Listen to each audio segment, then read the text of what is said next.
உளுந்தூர்பேட்டை அருகே உள்ள கூவாகம் கூத்தாண்டவர் கோவில் சித்திரை தேர் திருவிழா வழக்கம் போல் இந்த ஆண்டும் பெரும் பக்தி உணர்வுடன் நடைபெற்றது. ஆயிரக்கணக்கான பக்தர்கள் தேரை வடம் பிடித்து இழுத்து சுவாமி தரிசனம் செய்தனர். 18 நாட்கள் நடைபெறும் இந்த உலக புகழ்பெற்ற திருவிழா ஏப்ரல் 14ஆம் தேதி கொடியேற்றத்துடன் தொடங்கியது. முக்கிய நிகழ்வான திருக்கண் திறத்தலும் திருநங்கைகள் தாலி கட்டும் நிகழ்ச்சியும் சிறப்பாக நடைபெற்றது. தமிழ்நாடு மட்டுமின்றி இந்தியா மற்றும் வெளிநாடுகளில் இருந்தும் திருநங்கைகள் கலந்து கொண்டு பூசாரி கையால் தாலி கட்டி கற்பூரம் ஏற்றி பாடல் பாடி கும்மி அடித்து இரவு முழுவதும் ஆனந்தமாக கொண்டாடினர். இதைத் தொடர்ந்து இன்று நடைபெற்ற தேரோட்டத்தில் தேர் கோயிலிலிருந்து புறப்பட்டு முக்கிய வீதிகள் வழியாக பந்தலடிக்கு சென்றது. பின்னர் அரவான் களப்பலி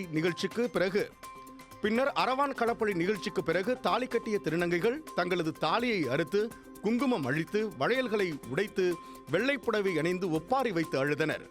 இந்த நிகழ்வு திருவிழாவின் உணர்ச்சி மிகுந்த முக்கியமான அம்சமாகும்.